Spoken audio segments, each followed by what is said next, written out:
assigned topic is a measurement of food characteristics.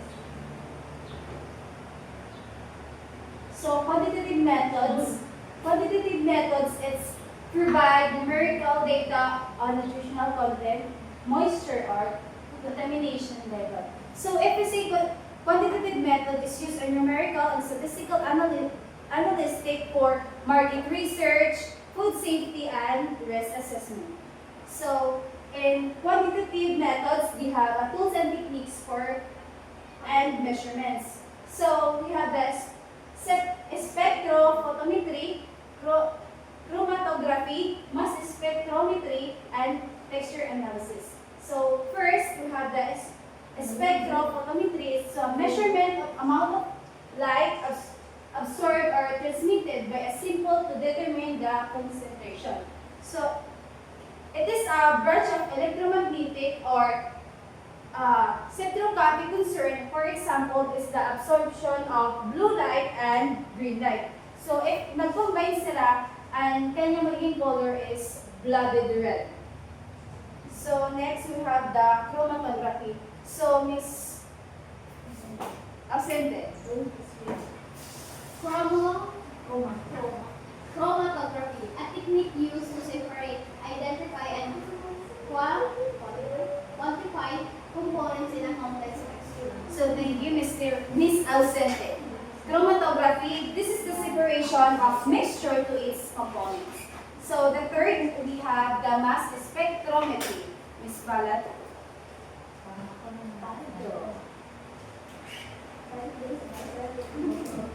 This slide used to identify and measure the abundance of specific molecules. Thank you, Ms. Balat. So if we say mass spectrometry, it's used to calculate the exact molecular weight. So the last, we have the texture analyzer. So texture analyzer is the instrument to objectively measure the textures of the product such as firmness. So texture analysis, this is a scientific method to a measurement or analysis of the product. So next we have the qualitative methods. Qualitative methods assess the sensory attributes like taste, color, and texture, as well as the presence of certain food types and contaminants. So the qualitative methods, it is a collection or non-numerical data understanding consumer behavior input to detect or for the safety issues about the food. So in qualitative methods, we have the 4 tools, techniques, and measurements. So first, trained sensory panels. Ms. Marilyn, Trained sensory panels, a group of individuals trained to provide consistent subjective evaluation of food qualities. so thank you, Ms. Marilyn. So the trained sensory panels, this is a group of people who are trained to evaluating food qualities. So second, we have the tentometers and colorimeters. So it's an instrument that measured and described the color of food objectively.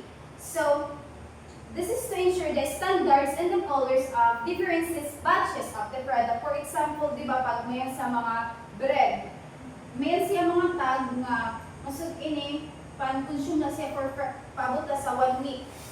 Ito na yung susunod niya, tentometers or colorimeters. So, third, we have the penetrometers. So, Miss Ellen. Penetrometers, those used to measure the firmness or consistency of fruits and other products. So, penetrometers, this is determine the freshness and textures of the product. So last, we have the computer vision system. Automated system that analyze images to assess the visual characteristic like color, shape, texture without direct human interaction. So, this is to perform the quality control to detect or defect in the product. So that also my part. So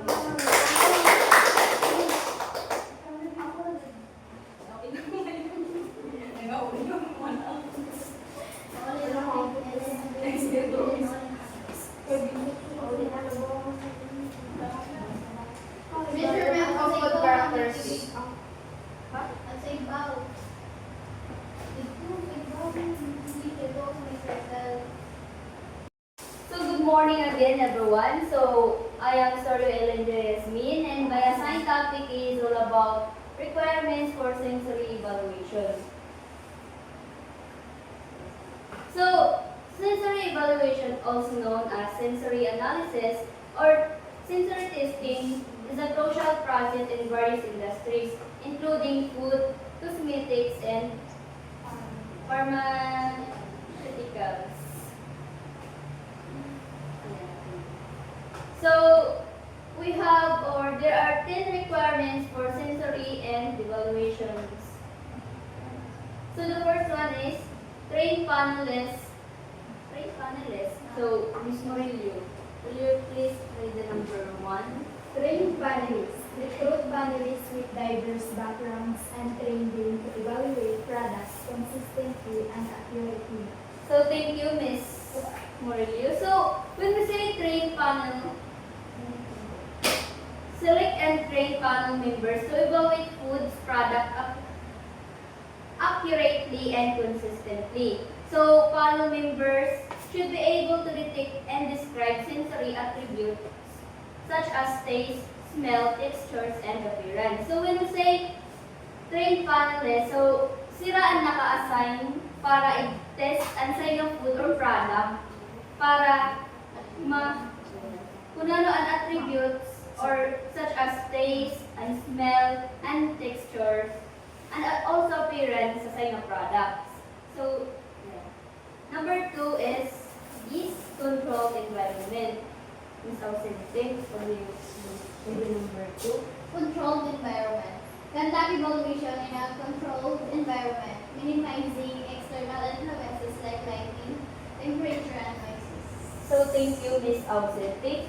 So, when we say controlled environment, so conduct sensory evaluations is a controlled environment, such as sensory votes to minimize external influence and ensure participants report. So, when we say naman environment, controlled environment, so dito nagkakandak ng evaluation, so para makontrol ang sayo nga environment. So, for example, or sa pansin, minimizing external influences like lightning and temperature and also ang mga noise. So, again, to control an environment para, control. So, the next is standard methods. Ms. Samsor. Standard methods. Use standards methods and protocols for sample preparation, presentation, and evaluation. So, thank you, Ms. Samsor. So, standard methods. So, when we say standard methods, use standardized sensory evaluation methods such as different tests, descriptive analysis, and affective tests to assess food products. So, standard methods, initially suwat or evaluation to test and to analyze the products. So, effective by NSIA or dairy or and products is OPIBA or dairy. So, next, blind testing. Ms. Balat, will you please read the number 4?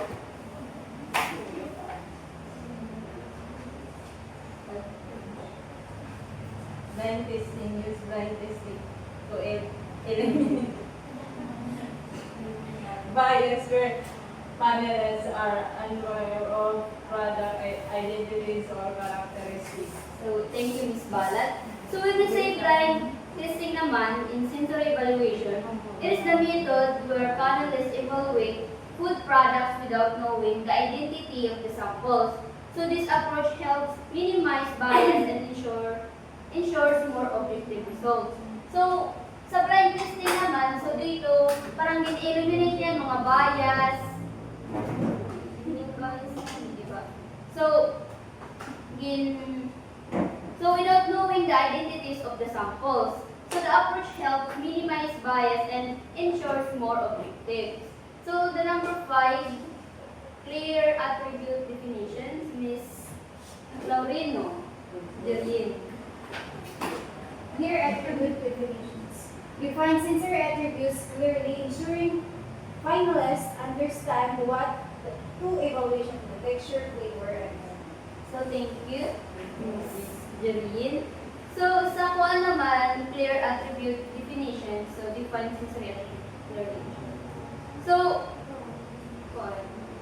Evaluation, clear attribute definition is crucial for accurate and consistent results.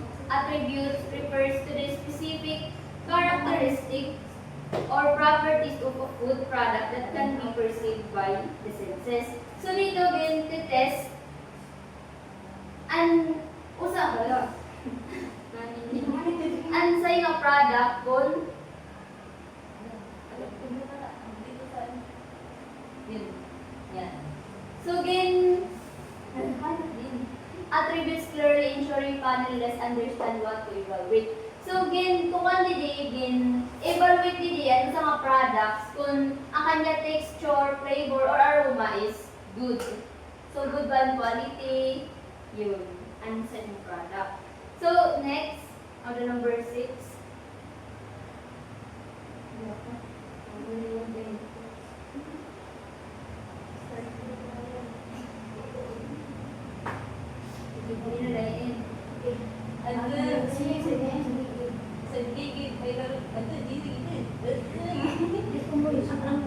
Ang ganda pa araw.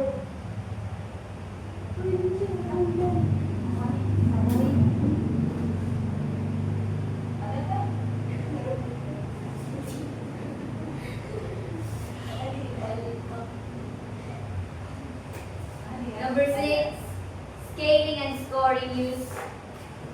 Scaling and scoring. Use a standardized scaling and scoring system to quantify panelist perceptions. So when we say scaling and scoring, it is essential component of sensory evaluation in food technology, allowing panelists to quantify their perceptions of food products. So dito test ang sa nga products ng mga panelists kung ba siya okay ba, good quality ba ang sa nga product. So data analysis, analyze data statistically to identify significant differences and trends. So data analysis, so when we say data analysis in sensory evaluation, so it is a crucial to interpret and understand the results. Yeah. So parang din a-analyze ano sa mga product or to identify the significant differences. Panel, so number 8, panel performance monitoring. Monitor panel performance regularly to ensure consistency and accuracy. Number 9, ethics and safety.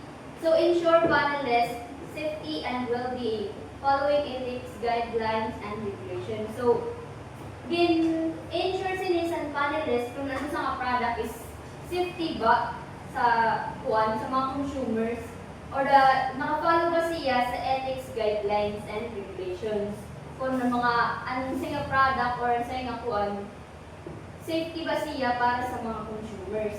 So number 10 is the documentation.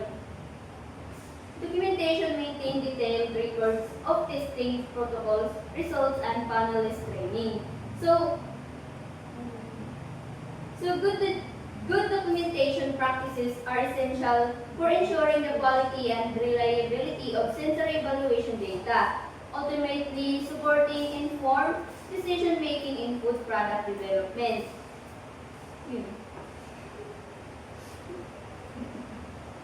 So, let's proceed now to the proper environment and setup. So, a proper environment and setup for sensory evaluation are crucial to ensure accurate and reliable results. So, a well-designed environment and setup help panelists focus on the sensory attributes being evaluated, ensuring reliable results. So, environment. Quiet and odor-free space minimize distractions and internal influences.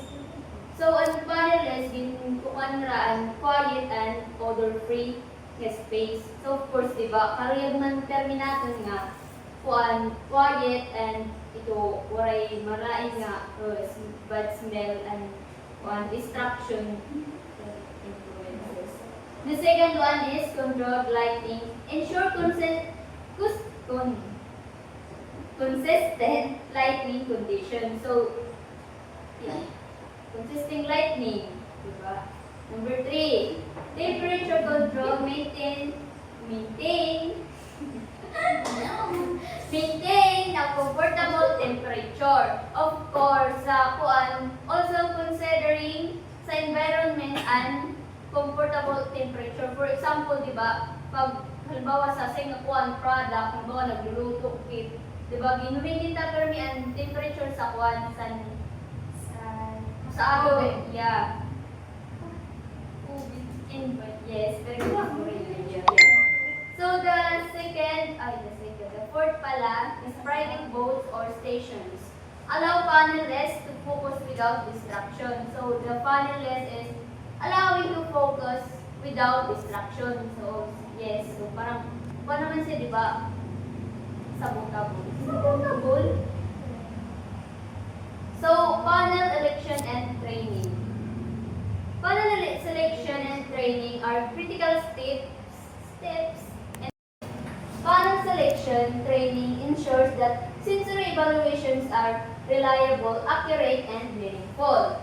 So, there are two types of panel selections are. The first one is recruitment. Identify potential panelists based on demographics, product usage, and sensory sensitivity. So, the second is screening. Assess candidates' sensory abilities, availability, and motivation. Number 3, selection. Choose panelists who meet specific criteria and demonstrate potential for accurate evaluations. So, trainings are attribute definition. So, parang same din sa kanina san requirements for evaluation. Ito si pare-pareho. So, attribute definition teach panelists to recognize and describe specific sensory attributes. So, for example, sini and sweetness or the texture. So, di ba, of course, sa yung product, describe tan specific in sensory niya. For example, ang sweetness and texture sa yung product. So, scaling and scoring. So, like I said earlier, train panelists and scaling methods for example, intensity, lighting, and scoring system. So, product familiarization. Introduce panelists to products or product categories being evaluated. So, di ba, pag ang nga product, so parang gindukan na siya, papatronize, so magiging na siya, product categories being evaluated. Parang familiar na siya sa mga consumers, tas hanap-hanapan na siya sa mga consumers. So practice evaluations. So conduct practice sessions to help panelists develop consistency and accuracy. So practice evaluations. Yes. Ongoing training. So, provide regularly training and feedback to maintain panelist skills and motivation. So, ongoing training, so gindi training sa panelists or nag-provide sila sin regular feedback to maintain panelist skills and motivation. So, benefits of training are improve accuracy, train panelists, provide more reliable and consistent evaluations. So, improve accuracy training. Increase sensitivity. Panelists develop a more nuanced understanding of sensory attributes. Reduce variability. Training minimizes individual differences in perception and evaluation. So, that's all my part. Thank you.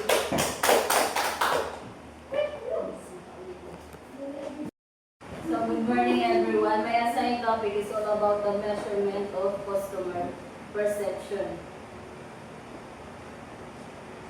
So, Miss Rosana, will you please read? Consumer sensitivity. Ate, sino sa bawal?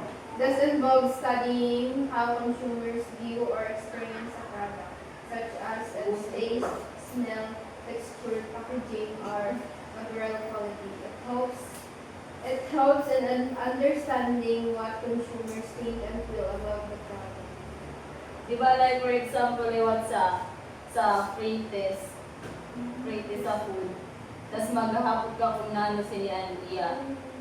Lasa, kung kamusta, amoy, alias texture. Tapos saan sa product liwat, mag-ano ka liwat kung okay lang niya design, tapos niya packaging, alias in itsura. Tapos next is consumer acceptable and reference. Miss Ellen Joy, sorry, Acceptability means whether consumers find the product satisfactory or not. Preferences shows which product or version consumers like more compared to others. These are measured through surveys, taste test, or rating scales. Sa acceptability naman, di ba, like magbabayo kasi product like for example sa ulun, magbabayo ka tapos hindi na maruruyag mo talaga yun na ulun kasi hindi balik-balik yung Kay mahamot Kay balay. no, tas ito na, naruyagan mo ihamot.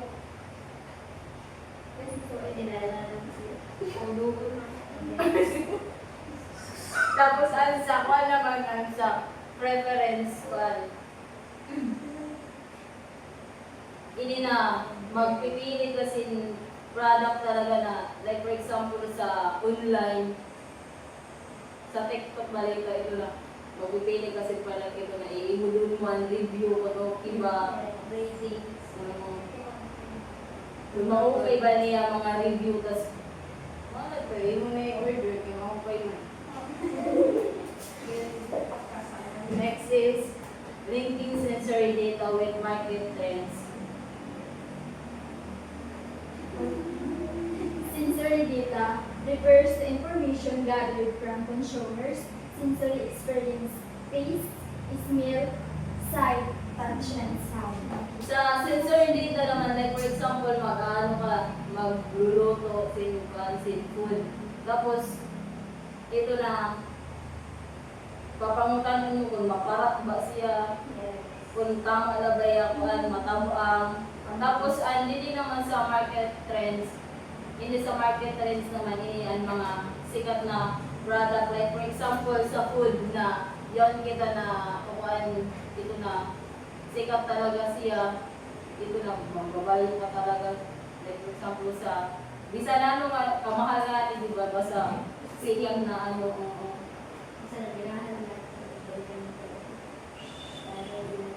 so that's all. Yes.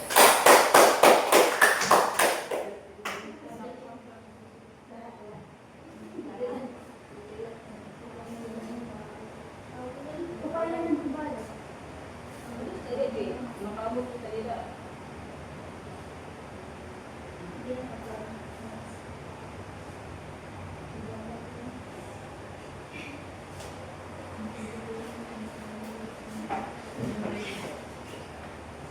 Okay, so good morning again, everyone. So I will discuss my assigned topic, integration of sensory evaluation and research. So, importance of research. First is provides objective data on consumer preferences towards product.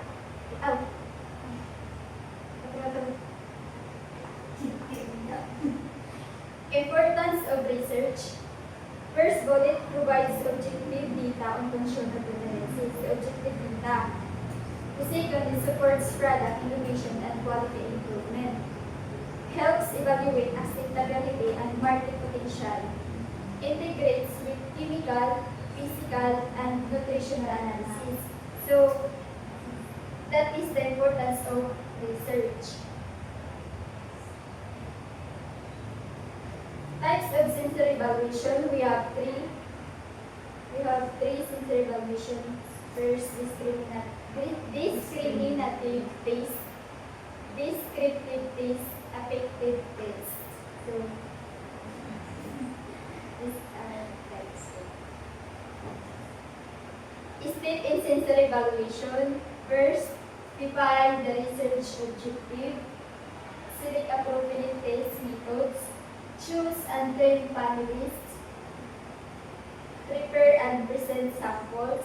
Collect and analyze data. So, mga na-mention natin kanina sa mga first report. Integration with research design. Combine sensory data with instrumental analysis. Example, silong ganyan, texture, colors, curve. Use statistical analysis to interpret sensory data. Integrate with marketing and consumer studies. Align with product development goals. So, may tanan, integration with research design. So, what is the role of product innovation? Anyone from the class? You want to share the product innovation? Yes, Miss Ausenti. Can you share about the role of product innovation? So the role of product innovation, it helps to improve or mas ma-develop ang isang product to become suitable or mas kaakit-akit pa siya makapalitan or Yes, thank you, Miss Ausenti. So, product innovation helps companies stay relevant, relevant in their market and continue growing and improving over time. Contributes to quality assurance and standards. As you can see that QC quality control, quality assurance, quality management. So, in short, the quality control is about checking the product. And the quality assurance naman is about proving the process. And quality management is about managing the whole systems for quality. So, may ito nila. That's